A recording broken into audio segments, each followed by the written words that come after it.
Ngomong dikit boleh nggak? Jadi gue ini sering dikomentarin punya ketiak lebih glowing daripada wajah netizen. Pernah ditawarin endorse pemutih ketiak nggak? Suka nyium-nyium dikit karena habis ngedance kita kan ada handshake ya. Kan malu ya kalau kita kebau. Gini. Buat cowok-cowok nilai plus nih. Jadi aku sempet dikata-katain gitulah. Aku sempet sedih, tapi aku baca aja. Terus nggak chattingan lagi. Tapi reasonnya karena nggak nyambung. Ghosting it's fine nggak sih?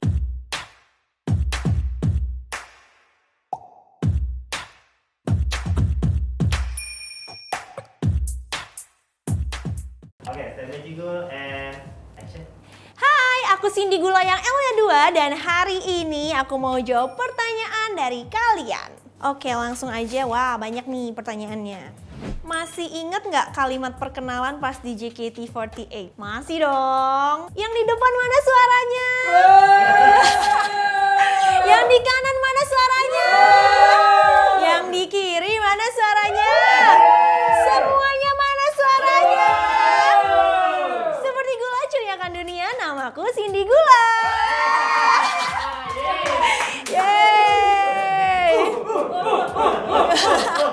Punya pendidikan S1 Komunikasi dan S2 Hukum. Apa sebenarnya cita-cita lo? Nah ini dia. Ini saya juga masih mencari cita-cita saya apa. Pokoknya ya belajar aja sih. Kalau ditanya kenapa beda jurusan S1 sama S2, sebenarnya aku pun bingung. Aku tuh tipe yang kalau aku suka ya udah aku jalanin gitu loh tanpa tujuan aja, kayak pengen belajar aja gitu. Dikenal dengan style rambut berponi, pernah kepikiran ganti model rambut nggak? Enggak. Enggak.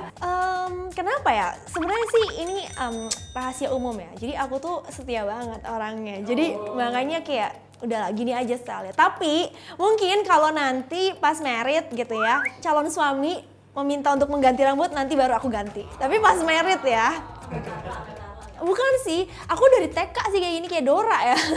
Sering dikomentarin punya ketiak lebih glowing daripada wajah netizen. Pernah ditawarin endorse pemutih ketiak nggak? Wah ini sering, banyak banget yang nawarin. Gak cuma pemutih tapi yang buat wax juga itu loh. Kayak mereka bilang bagus gitu kalau misalnya nanti aku yang bikin endorse-nya.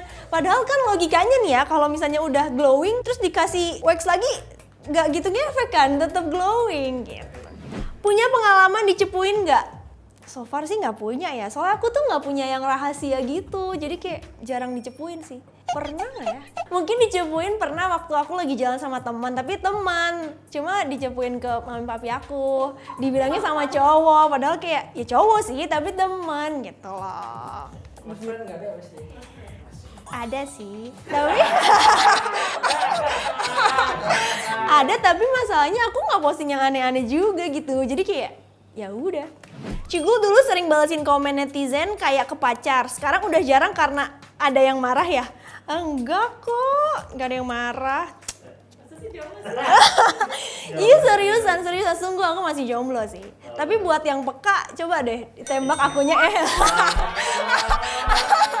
Enggak, ini bercanda serius. Aku masih single, tapi kalau yang deket sih gak ada ya, semuanya temen aja gitu. Kalau kenapa sekarang jarang balesin, mungkin karena sekarang aku tuh lagi hectic banget ngurusin tesis. Jadi abis posting paling aku baca-baca sekilas aja gitu komennya. Karena sekarang abis posting aku tuh kejar lagi ngerjain tesis, karena bulan ini banget aku udah harus kumpulin, karena di tahun ini aku akan sidang dan lulus. Mantap. Sidang tilang baik. Cigo pernah ngerasain insecure nggak? Pernah, dan dulu sering banget. Soalnya aku tuh dulu kurusnya tuh kurus banget. Jadi dulu bahkan sebelum aku masuk idol group ya, berat badan aku tuh cuma 37-36. Bener-bener nggak pernah nyampe berat 40. Aku sampai stres banget, kayak udah makan banyak tetap nggak gemuk-gemuk gitu. Sampai takut cacingan lah, takut dipikirin aneh-aneh. Orang kan mikirnya stres ya kalau kurus gitu. Padahal sebenarnya biasa aja, tapi emang nggak bisa gemuk. Dan aku akhirnya makan terus-terusan sampai akhirnya menyentuh berat 40 kilo lebih sampai sekarang. Jadi dulu aku insecure-nya karena kekurusan gitu. Dikenal periang, pernah menjadi pribadi yang berbeda dari sifat asli lo nggak? Pastinya mungkin pernah ya. Cuma aku juga kadang tuh suka lupa-lupa, nggak aku inget-inget hal yang sedih. Karena ya namanya manusia nih ya, gimana pun juga pasti pernah ngerasa sedih, pernah ngerasa down. Kayak misalnya lagi deket sama cowok terus di ghosting, kan kesel ya, terus sedih gitu. Edozel atau Natasha Wilona? Wah, susah ya pertanyaannya. Kalau hanya boleh milih satu di antara mereka, siapa yang bakal dipilih? Bingung.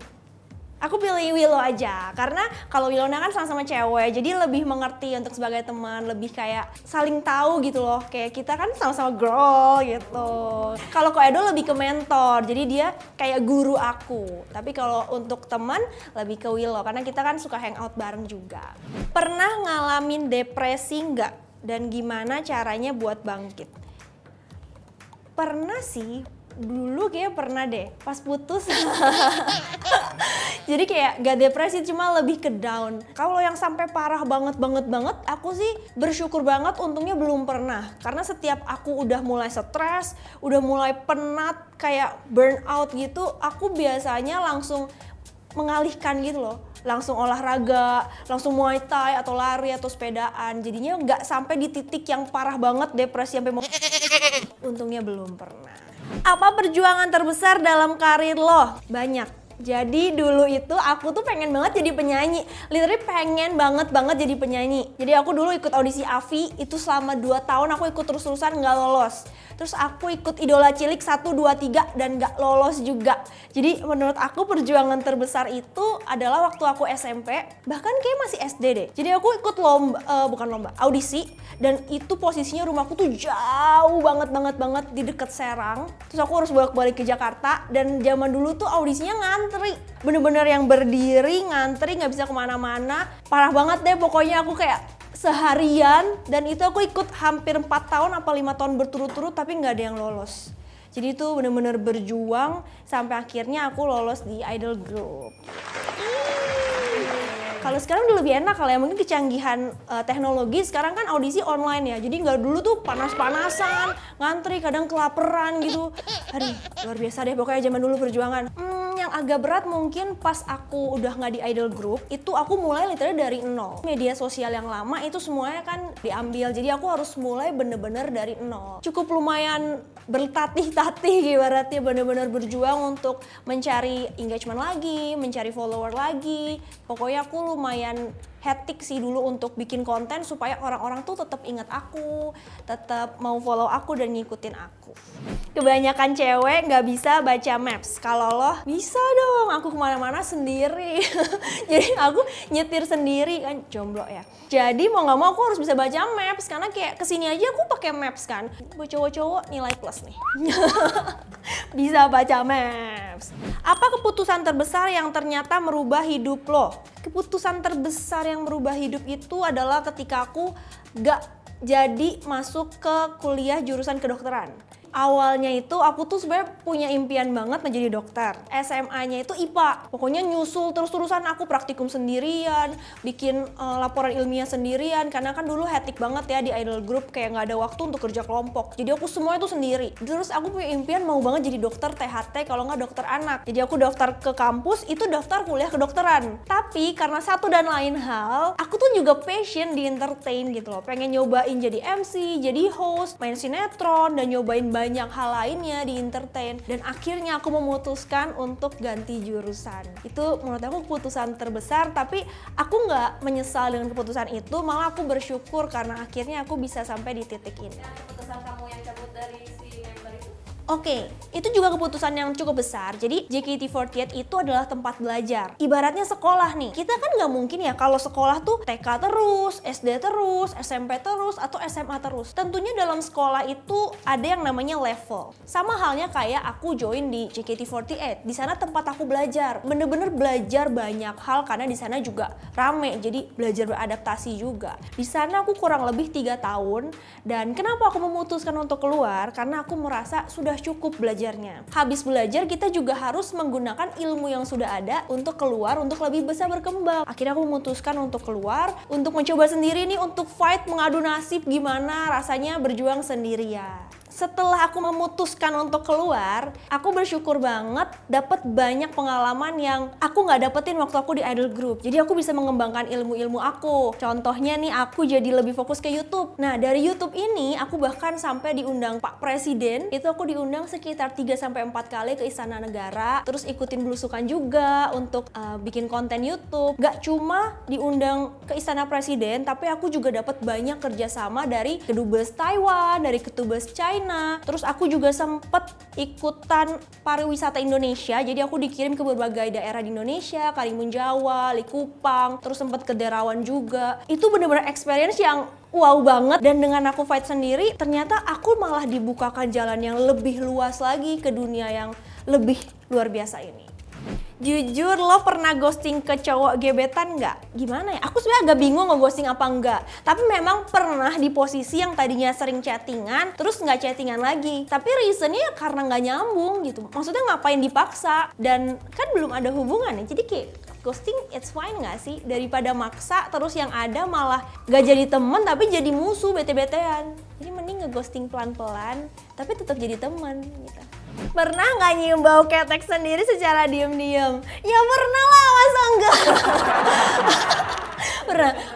Pernah, jadi waktu dulu aku kalau di JKT kan perform ya, itu 16 lagu kan, terus-terusan gitu loh. Jadi sometimes kayak kalau abis ngedance gitu di belakang suka nyium-nyium dikit. Karena habis ngedance kita kan ada handshake ya, kan malu ya kalau kita ke bau. Terus bajunya kan agak tangan buntung gitu. Jadi habis perform teater, tacap-tacap dikit, lap-lap dikit tuh kadang cium-cium ketek dikit. Waduh, wangi gak ya? Gitu. Ih, gak mau. Gini. Gitu, pokoknya begitulah tipe cewek cium-cium ketek gitu dikit. Gue sebenarnya pernah melakukan hal yang memalukan, yaitu banyak. Kayaknya semua hal yang aku lakukan agak memalukan sih ya. Pernah apa ya, bentar-bentar. Oh sering, salah manggil orang tuh sering. Aku tuh matanya tuh minusnya cukup tinggi 5,5. Kadang-kadang aku tuh nggak pakai softline karena aku pakai softline kan harian. Jadi kalau udah lebih dari 12 jam mau nggak mau aku copot. Nah biasanya habis copot softline orang tuh suka manggil. Dia manggil aku bukan sih, terus kayak ya udah gitu. Tapi aku juga pernah nyapa orang yang salah kayak, woi apa kabar? Padahal orangnya beda banget, sumpah beda banget. Dia pakai siapa ya? Ya elah masa nggak kenal. Aku masih ngomong gitu loh. Pas aku bener-bener lihat secara deket mukanya kayak, sorry salah orang. Itu kayak agak malu sih, malu banget. Zong banget. Sejago apa sih lo dalam main game online? Oke, jadi ini fun fact-nya adalah Cigul tuh tidak jago dalam main game apapun. Karena aku tuh main game bukan karena jago, tapi karena suka gitu. Jadi aku mengisi waktu luang, kegabutan dengan main game. Kalau ditanya jago enggak? Enggak. Lebih sering digendong. Prestasi paling membanggakan buat lo dalam bermain game online, mau sombong dikit boleh nggak? Jadi Cigul ini asik. Jadi gue ini tahun lalu banget pernah mewakili Indonesia berlima bareng Just No Limit, Dylan Pro, sama Gogogoy. Itu kita tanding untuk game namanya League of Legends. Tandingnya itu untuk 8 negara. Jadi lawan Vietnam, Malaysia, Kamboja, banyak banget. Aku pun sebenarnya agak-agak shock aku terpilih karena aku takut menjadi beban banget gitu loh menjadi wakil Indonesia. Tapi berkat semangat dan kerja keras dan kita latihan terus nih. Sebelum main latihan bareng, main berlima. Akhirnya kita bisa masuk ke final. Itu puncak paling deg-degan dan paling wah banget waktu kita masuk ke final. Karena lawan itu Malaysia. Jadi sebenarnya kita udah ketinggalan poin jauh banget sama Malaysia. Tapi ada momen di mana Dylan, salah satu partner kita main game, dia bisa nembakin satu tembakan yang akhirnya bikin posisi kita jadi berbalik arah dan akhirnya kita masuk final dan asik. Sombong dikit nih, gue sebagai satu-satunya wanita di tim ini bisa membantu untuk membawa nama Indonesia menjadi juara 2. Pernah diintimidasi nggak sebagai gamer wanita? Pernah. Khususnya dalam pertandingan ini. Karena waktu pertandingan ini tuh aku sempat masuk yang namanya Lambe MOBA gitu. Jadi aku sempet dikata-katain gitulah, kenapa Cigul gitu, kenapa cewek, kenapa nggak yang pro player aja cowok-cowok semua. Jadi aku sempet sedih, tapi aku baca aja dan bikin jadi motivasi kalau oh jangan sampai nih Indonesia di posisi terakhir, nanti mereka makin ngehujat aku. Jadi malah menjadi motivasi dan kita malah susun strategi sama tim-tim aku juga supaya Indonesia at least bisa masuk 4 besar lah. Dan ya aku bersyukur banget juara 2. Apa pesan buat para gamer pemula yang masih pelajar? Kalau memang kamu passion di bidang game, tekunin. Jangan cuma main game doang tapi nggak menghasilkan apa-apa. Karena apa? Kalau kamu cuma main game doang yang ada mami kamu, mami, ibu-ibu, emak-emak, semuanya akan ngomel-ngomel. Nah, aku sempat mengalami itu. Dimana orang tua ngomel, kok main game doang. Nah, jadi kalau memang suka main game dan punya passion banget nih di bidang main game, mendingan dibikin konten atau ikut berbagai kompetisi karena banyak banget kompetisi di Indonesia nih, dan tunjukin kalau dari game itu kamu bisa jadi seseorang. Karena banyak juga orang tua yang masih belum kebuka pikirannya kalau ternyata game ini tuh sekarang diperhitungkan banget loh. Bahkan ada kompetisinya, waktu di PON pun ada kompetisinya gitu. Tapi kalau cuma buat main game doang, sebagai hobi doang ya jangan terus-terusan. Tetap seimbangkan dengan belajar supaya sekolah kamu juga tetap jalan. Karena kamu suka main game, pasti kamu tahu istilah dari beberapa kata itu. Oke, wah takut nih, aku nggak hafal-hafal banget. Cigul tahu nggak apa itu farming? Tahu, farming itu kayak kita tuh nyari uang terus-terusan gitu loh supaya kaya. Jadi nge-farming terus-terusan. Betul. Yeay! Cigul tahu nggak apa itu bait? Lagu. Puisi. Apa ya bait? Nggak tahu. Puisi, lagu, aku nggak tahu. Di game, bahas istilah di game. Clickbait. Itu adalah umpan. Oh, nggak tahu. Menjadikan diri sebagai umpan supaya lawan Oh, keluar bisa terdekat dalam game. Om, kayak clickbait ya, jadi kayak mancing gitu kan. Ini kayak, oke, istilah baru, mantap. Cigul tahu nggak apa itu ganking? Ngegeng, berkumpul gitu loh. Mungkin lagi ujian, gue deg-degan banget sumpah.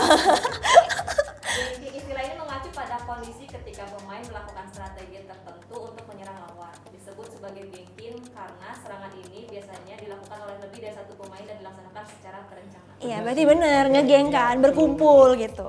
Mantap. Oke, selanjutnya apa itu buff? Kalau di Mobile Legends ngebuff itu supaya dapat HP-nya lebih tinggi, terus habis itu supaya dapat uangnya juga lebih tinggi, jadi bisa beli item lebih banyak. Cigul tahu nggak apa itu AOE? Attack of Effect? Attack of... Aku tuh tahu kayak di skill-skillnya gitu kan, ada. Tapi apa ya skillnya? Attack of apa ya? Area of effect. Oh, area of effect. Cigul tahu nggak apa itu GLHF? Enggak. Kamu khas. Kumpul.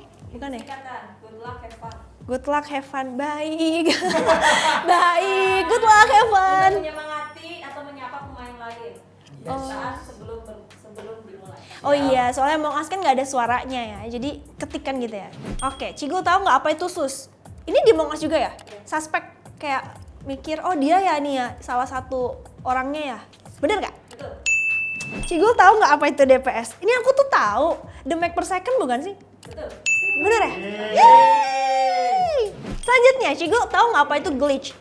Glitch itu kling gitu ya? Iya bukan sih? Nggak tahu. Glitch. Glitch itu bisa disebut bug, adalah ketika terjadi kesalahan pada coding game. Selanjutnya, apa itu revive? Ini aku tahu, ini di PUBG nih biasanya. Jadi kalau udah mau mati, itu kayak ditolongin gitu. Dihidupkan kembali, di revive. Yeay! Lulus ya Cigul ya. So guys, itu dia jawaban aku. Seru banget kan? Jangan lupa untuk saksikan terus Yakin Tahu di official Trans7. Jangan lupa untuk subscribe channelnya dan follow aku juga di Instagram di @cgulla. Bye!